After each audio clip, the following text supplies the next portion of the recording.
Good morning, Trinity. This is Beau Surratt, your Director of Worship and Music, and I want to welcome you to what I hope will be a regular video series of Musical Mondays.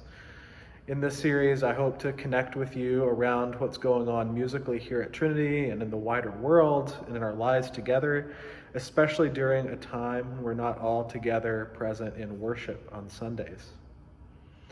So earlier this week, I was feeling really overwhelmed.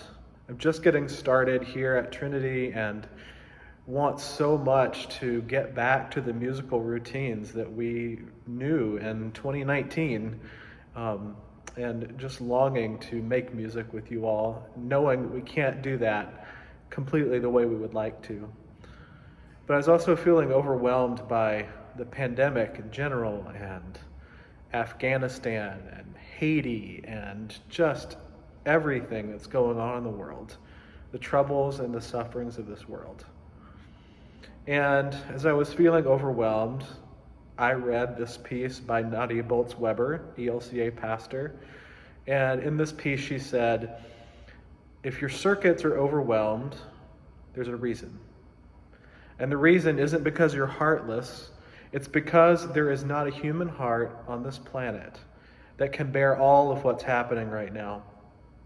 It's okay to do what is yours to do, to say what is yours to say, to care about what's yours to care about. That's enough.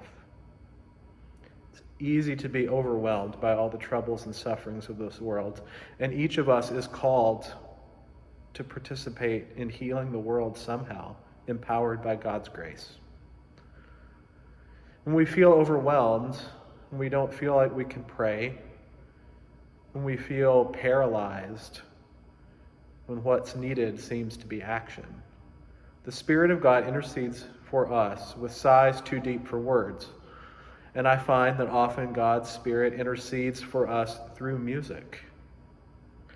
I share today a song new to the Trinity community. It's called For the Troubles and the Sufferings of the World. We'll hear it in worship coming up in September.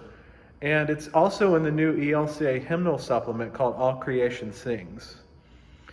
The composer of this song, written when he was a theological student at a Brazilian Lutheran seminary, says, when the Christian community gathers in worship, it does not close the doors behind itself.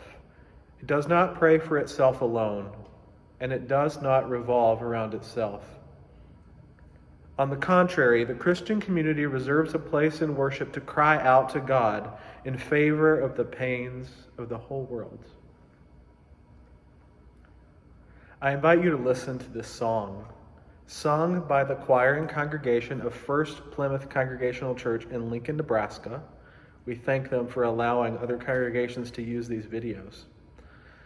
May this music be the Spirit of God praying through us, comforting, disrupting, and empowering us to be present for the troubles and the sufferings of the world.